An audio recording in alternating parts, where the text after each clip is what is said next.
Oh, higher than I thought.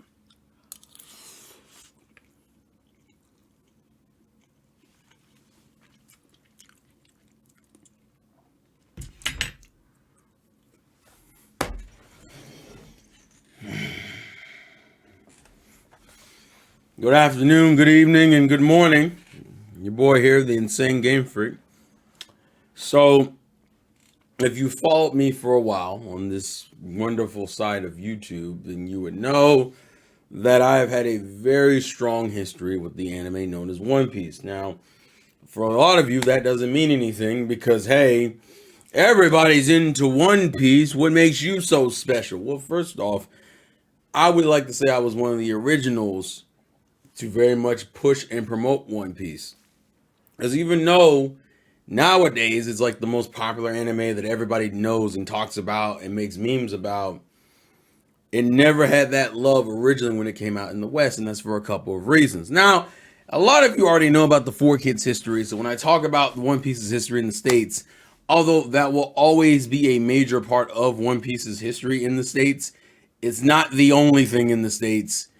And it's important to acknowledge that because One Piece had a lot of other issues besides Four Kids, okay?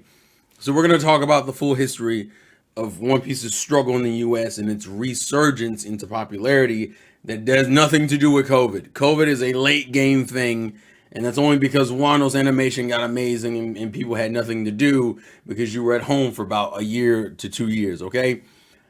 It's important for like maybe it's 2020 boom, but it has nothing to do with his original struggle and resurgence in the early to mid 2000s, okay? So One Piece was picked up by Four Kids, if I remember correctly, in 2004. And we're not going to go through all of Four Kids' history, mainly because everyone knows about the edits and the redubs and the skipping of arcs and the changing of names and some water gunification and some race swapping. Like, there's a bunch of stuff, and people have made videos extensively, and I mean extensively, about One Piece's like Americanization or colonization, if you want to call it that. Okay, so I'm going to mention parts of it. There are certain tidbits you may want to know.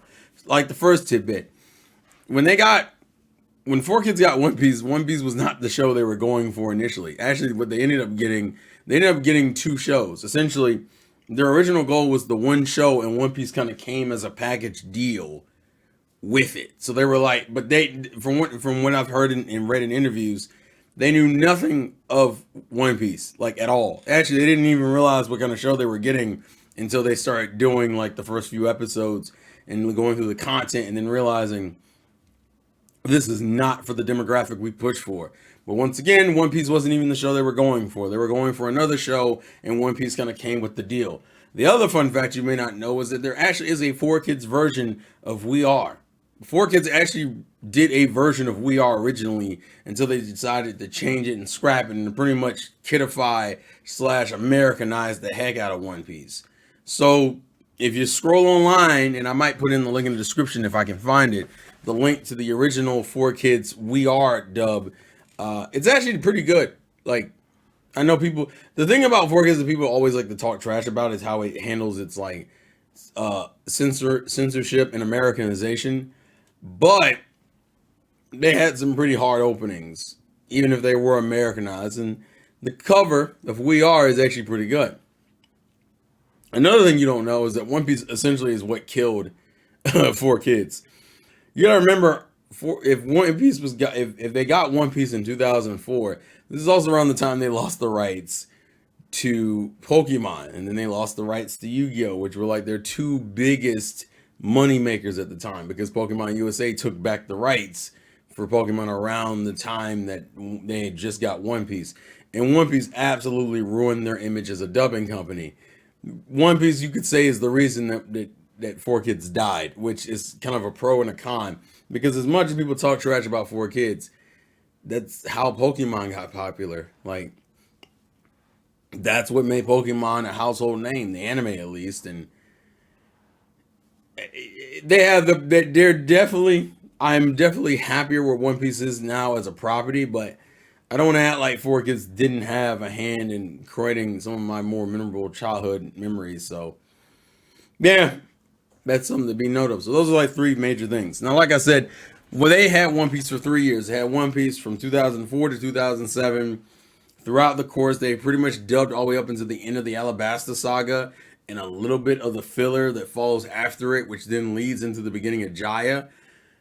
And man, One Piece had to struggle. So Bleach and Naruto came out, I think, in 2005 and 2006, respectively, or 2007 for Bleach. I forget which, in the States. But one of the biggest hurdles that One Piece started off with was the fact that you got dubbed by a studio that really didn't accurately adapt the source material at all. What made it even worse is that One Piece in itself is a property that just doesn't inherently appeal to Americans. People want to say all this stuff, oh, Luffy's such a cool main character, and the show's about family. None of y'all cared anything about that in 2004 and 5. Nobody cared, okay? You might care now. That's perfectly great. I'm glad you've seen the greatness, but people back then didn't care. They thought it was goofy. They thought it was weird. The character designs were ridiculous. Like, it just didn't have a lot going for it. So when Naruto came out, and I will still say that Naruto's first episode is one of the greatest first episodes in anime. Like, it's just a really good first episode. Naruto came out and became a whole phenomenon. And it came out like, what, a year later or so? I think it was like a year or so later. One Piece struggled. And some of you always talk, and people always talk about the anime, but they don't really recognize the manga had its own issues. So Viz Media, who actually does the publishing for most mainstream manga, most of you guys, if you read any Shonen Jump stuff, you probably got it from Viz Media. Maybe you got the occasional stuff from Tokyo Pop or Seven Seas or Kodansha. Like you may have gotten some stuff from here and there, but you're talking about the main Shonen Jump titles that everybody knows about. You got them from Viz, and Viz published One Piece, Viz published Naruto, Viz published Bleach, all that, right? Well, One Piece's struggles weren't just limited to the anime. It also struggled in the manga because one, it wasn't as popular as its contemporaries. Is the first problem, and two, Viz was actively screwing it over by not being up to date with it. What I mean by that is that One Piece was like volumes behind versus its contemporaries that were maybe chapters behind. But One Piece was behind for like at least 4 to 5 years behind, like super behind from what was going on in Japan. So bad that in, I think, 2009 or so, they had to essentially do a One Piece speed up where they were releasing volumes like hotcakes for One Piece. Why? Because they were so far behind, they had to re-catch up. That's going a little bit too far into the future. So starting off, just recognize One Piece had its own visual art style and its humor going against it. It had a terrible dub going against it. And its translation in the manga form was also going against it because it was so behind compared to its Japanese counterpart. So we got 3 years of Four Kids, and in 2007, Funimation got the rights to One Piece, and all the One Piece fans rejoiced because we were like, oh, thank God, we can now get a quality dub of our favorite show about stretchy pirates, okay? Here's the problem. The way I was introduced to One Piece was through the Four Kids version. So 3 years later, when the Funimation version came out, do you think the Funimation version started with the first episode? Oh, no. It essentially picked up literally the episode that Four Kids fell off of. So that means you went from the beginning of Jaya right into Funimation's dub, which means if you were watching it on TV in 2007, which a lot of us were, you essentially got a completely new voice cast. The tone felt different because it was a proper translation and dub of what the original source material was, and the music was wildly different. Remember, Four Kids used to change the background music for a lot of their animes, right? We actually got the One Piece score, like the proper One Piece OST in episodes. Although they did keep some things, like the fact that Zoro's name is still Zolo in television form. They did keep that. So now you have even a bigger problem. Because now we have a quality dub of One Piece, but one, it starts off from the Four Kids version. It continues from where the Four Kids version left off. So the only way you would inherently be interested in this dub of One Piece is if you were someone who started with the Four Kids and kept watching. But as I told you, the 4Kids version was notoriously bad for a bunch of different reasons, some of which certain videos display better than I will. So you had a bunch of people who had no interest in watching it because it's like it's a terrible rendition of the series. Also, I find the series weird anyway, so I'm definitely not gonna watch it. So now you jump into this new proper dub of One Piece, and the only people who are gonna watch it are 4Kids guys. People who went from this 4Kids to Yayo Yayo to like it's by the way, that's Akari E. For those who may not know, it's Akari E. I was gonna say Bon Voyage, but I'm pretty sure it's Akari E. The point I'm making is that you go from that to this. The dub is different, the tone is different. So there might have been some people who actually prefer the more cartoonish and goofy style of the 4Kids version. So you lose them. You got a bunch of people who don't understand the transition of dubs. So you lose them. It had so much against it. And then on top of this, Naruto's been out for about a year or two. Bleach is about to come out, or at least starting to come out. So you have even more competition than you did when you started. And you got all these things knocked against you. And on top of that, it's 2007. We're starting to transition out of the age of people watching television like that. Because, spoiler, I stopped watching TV like that around high school, which for me would have been 2005 to 2009. So 2007, I'm like 16. I'm starting to transition out of TV in general, and people are using the internet more often to get episodes and TV shows and whatnot. So now you can go online and watch Japanese episodes of One Piece like it ain't nothing. So not only is TV dying out, you have more competition, and things just got progressively worse. So we hit 2007, watching the Skypiea dub. The manga's still behind at this point, mind you. So you literally have no way of getting proper up-to-date stuff from legal sources for One Piece. And it's just rough. It's rough. The dub is better. We're excited. But at the time, just to put it in context, the only thing we knew Funimation had got the rights to was literally just Jaya and Skypiea. Now, for most of you who watch One Piece, or for those who know, the arc that most people would have been excited about around this time would have been Water 7 and CP9, the next arcs after like Davy Back fight or whatever. Well, when do you suppose we would get those?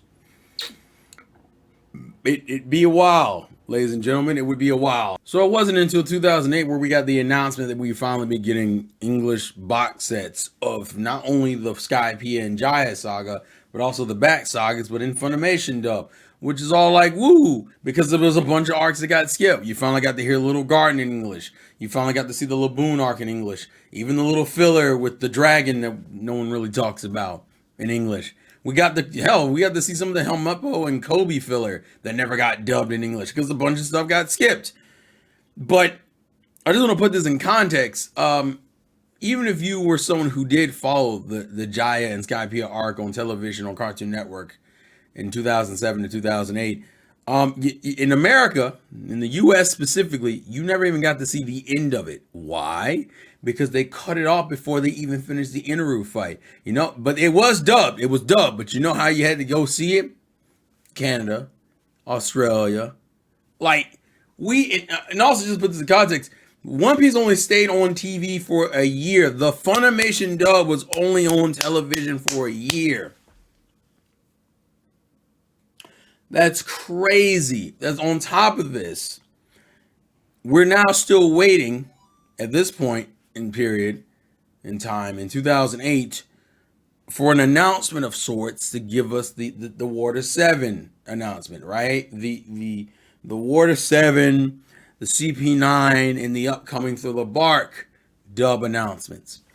Do you want to know how long it took? Do you want to know how long it's? Remind you, we're still getting these 13 episode DVD box sets coming out to kind of recover everything on top of the box sets that would cover Jaya and Skypiea. So it's 13 episodes every couple of months, just taking a while. It took us until 2011 to get a dub announcement for Water 7. That was in Water 7. Technically it was Davy Back fight. It's the G8 filler arc Davy Back fight and Water 7. The point is, that was just that. Uh, uh, the good news though is that after that announcement came, the CP9 and Thriller Bark announcements came relatively quickly after that. But dog, I want it to be stated, from 2008 to 2011, that was a struggle. This also is now where we kick back to Viz. So to give some context, around 2010 and 2011, where One Piece was in Japan, was around the Impel Down saga going into the Paramount War, which is one of the biggest arcs at the time, and as everyone knows, has one of the biggest well-known One Piece spoilers in it. Because everyone likes donuts. But the point I'm making is that this is where the boom hit. And Viz was like, fuck, we are in severely behind, and there is money to be made off this One Piece Paramount War shit. So what did Viz start doing around 2009, 2010? Started just speed blitzing through the manga. Here's a volume, here's another volume, here's a volume, here's another volume, here's a volume, here's another volume. They were putting out like, I think it was like 10 to 15 volumes of One Piece in the course of a year, which is insane. Because it was a blitz. It was like, we gotta catch up the Paramount War. We gotta catch up the Paramount War. And this is what kickstarted Viz to finally catch up with One Piece. It took them until 2009/10 to finally be like, all right, here's your One Piece. Here's your One Piece. Starts throwing volumes at high speeds, breaking people's windows and shit. Yeah, the war is coming. Here's One Piece. So One Piece finally hit its boom, and the American side was finally starting to get into it, and Viz wanted the money. Now, just to give context, I believe, if I remember correctly, the Paramount War or so was like in the 500s. Late 400s, early 500s, right? Right before the time skip. And we, as the dub fan base, were still in fucking 200s. We were like almost halfway behind where the Japanese was. Now, like I said, the dubs started the announcements for more acquisition of episodes started coming more consistently. Especially because this is also around the time, around 2010, I believe, is when we also got Strong World. Now, as far as the movie side of One Piece, which people don't really like to talk about, One Piece is still behind its contemporaries. Why? Because the only movies that have currently been dubbed in America for One Piece's films is movie 8, which is a retelling of Alabasta. They skipped movie 9. So if you wanted to watch that terrible fucking retelling of Drum Island that for some reason takes place after Water 7, but like doesn't include it takes place at the CP9, I'm sorry. CP9 / in its lobby, but doesn't include Chopper and Brook because it was before Thriller Bark, that involves fucking Wapple's older brother. That never got dubbed. So 8 got dubbed, 10 got dubbed, Strong World. Pretty much all the Olderverse films got dubbed. It was Strong World, it was Z, it was Stampede, it was Gold, and then Red. So all the newer films got dubbed, and the retelling of Alabasta. Spoiler: the Alabasta dub was the first. The movie 8 dub was the first time we got to hear any of the Alabasta cast in Funimation English, because the Alabasta dub came out in 2008, and this was before they hadn't dubbed Alabasta yet in the anime. So if you wanted to hear what Mr. One and Bon Clay and Crocodile sounded like in Funimation's dub, that's the reason why I bought the stupid thing, because as a movie, it's so mediocre, it's ridiculous. Retellings in One Piece are trash. Like, I'm not gonna bullshit you. The fucking the East Blue Saga retelling, the CP9 Water 7 retelling, the Sky Pier retelling, I don't give a fuck about any of that. Watch the original episodes. Sorry, that's a side note. I'm just bringing it up because it annoyed the shit out of me. So One Piece didn't really start to regain its footing until the war came out. Everybody started taking notice, and then that's when all the fucking hype and excitement came. And Viz was throwing out volumes and DVDs. The dub was finally starting to get in the territory people were getting excited about, because Water 7 had already been confirmed. Just going to mention this real note as a side note for the Funimation Water 7 dub. Sonny Strait is 110% the MVP of that whole saga. That shit was so he was killing it. I want that to be stated. It doesn't be reiterated for the sake of it. And now, as you know, the dub is relatively close to the Japanese. Like the dub is also in Wano, while the anime is still in Wano. Now, granted, that may not be as big of a deal as you might want to say because, well, One Piece's pacing has gotten significantly worse. Regardless of the animation changes and whatever, the actual quality of the pacing is absolute trash. And that's Toei's fault. That has nothing to do with the American side of it. But I'm going to bring it up because it's important. So I would like to say after 2011, things started to smoothly sail. This is when Strong World came out. We were getting the Oda films, the Odaverse films consistently. The episode announcements and acquisitions were coming quicker. And we were getting still steady releases of the episodes on DVD. So because a lot of you probably remember something I used to make videos about. I used to make a section on my channel called One Piece News. And the reason why I thought it was important is because this was at a time when no one gave a fuck about One Piece in the States. I was like that one kid who watched it in 4Kids and still watched it in Funimation and enjoyed the ever living daylights out of it. Everyone was talking about Bleach. Everybody was talking about Naruto. Everybody was excited about those two series. And your boy One Piece over here in the States didn't get no love. And a lot of you probably wonder why. And if you don't, I'll fine. You can just skip this. You might be wondering why I stopped making One Piece content as consistently as I used to. And I'll be real with you, because my only goal for a while was just that One Piece would gain its popularity and love and appreciation in the States. And around 2011, 2012, it genuinely started gaining that love and respect. And once it accomplished those things, I knew once people watched the show and gave it a genuine chance, people would love it. And then you had reaction channels come out. Then you had the movie and the manga sales come out, and how the show essentially blew up over the course of, like, what was it, 2 decades or a decade or so? It was a decade.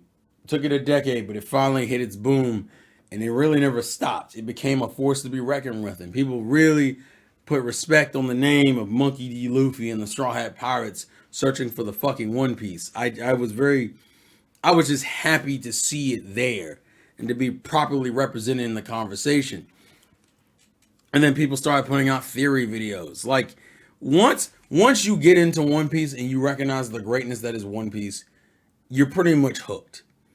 The main issue I struggled with in those years before the boom, the Paramount War boom kicked, was literally just waiting for people to just give it a chance and get to the greatness. And that's why I get mad when people talk about how Water 7 and CP9 are the arcs that'll make you get into. I'm like, no, absolutely not. I think One Piece is goated throughout. But if you're gonna say any arc really locks you in, it's either gonna be Arlong Park, which I think is the first East Blue Saga arc to really hook you in, or if it isn't that, it's definitely Alabasta. And I don't think those arcs get enough credit. That's why I have certain contentions with certain One Piece fans, because some of you care about the stupid shit with Wano, but I feel like some people lost a lot of the nuance with the characters and people don't understand it. But I wanted to just explain this history for those in the States. The One Piece's struggle lasted for 10 years. Or if we're going by the US records, lasted for about 7. 7 years it struggled to maintain a real American audience. And it didn't get its first big wave of American audience until 2010, which was 10 years after the Japanese aired, and like 6 or 7 years after the American version aired. And now with the Wano boom and the COVID boom, it's surged again into great heights to where now you're a weird if you're an anime channel that doesn't acknowledge One Piece. But understand, One Piece struggled for a while. So I'm happy it's getting its flowers like it fucking deserves. But these people talking about, man, One Piece is so great. I'm like, listen, if you don't recognize some of the nuances, if you can't tell me some of the cool intricacies of Zoro and Sanji and Usopp and Luffy, if you don't know who the fuck Captain Kuro is, if you don't understand the side stories of Gaimon and his wife, right? If you can't talk to me about Dory and Broggy, like if you can't name like Miss Wednesday, Mr. Nine, if you don't know who those people are, like, there's so much there that people kind of glance over and don't acknowledge. They just keep hearing about how well One Piece writes its world, and its world building is amazing, and its system is crazy, its power system. And I'm like, bro, to me it's always been about the characters, and that's something I feel like doesn't get appreciated enough for One Piece. One Piece has amazing characters, and not that bullshit with Senor Pink from Dressrosa. I like that. I mean, the backstory is cool, but I think people boosted that shit up way hard because that arc is still dog shit. I don't give a fuck what anyone tells you. Dressrosa is probably one of the worst arcs in the series. Like it's just and it's just especially if you're a Straw Hat fan, it's absolutely dog shit. And people tell me Smoker is a trash character. You haven't been reading the same fucking series, sir, at all. If you don't know about the original Kobe fanboy in this bitch, you do not get to say a motherfucking thing to me. Okay? If you started watching One Piece in 2020 and said One Piece has always been goated and you don't know your history, don't say nothing to me. Because you weren't out here in 2005 and 6 and 7 where you were talking about how cool One Piece is. And motherfuckers like, bro, have you not been watching Naruto though? Bro, this new show Bleach came out. It's goated. One Piece some dog shit. Like, if you didn't go through that struggle and don't at least recognize the struggle that One Piece had to go through in the States, shut your dumb ass up. Fuck. Oh, I know about 4Kids. 4Kids, whatever. Everyone knows about 4Kids. It wasn't just 4Kids. The show struggled in general. 4Kids was a part of it, definitely. The show struggled in general. Viz wasn't supporting the manga. The movies are still not dubbed. Like, people want to talk about that. To me, that's like the biggest remnant. They're out here dubbing this stupid fucking Toriko and Dragon Ball and One Piece crossover, and I can't get movies 1 through 6 and 7 and 9. I don't even like that movie 9, but I still want it dubbed because all of Naruto's fucking movies are dubbed. All the fucking Bleach's movies are fucking dubbed. But hell, all the Dragon Ball's movies are dubbed. You tell me I can't get my fucking OG One Piece movies dubbed? Fuck you.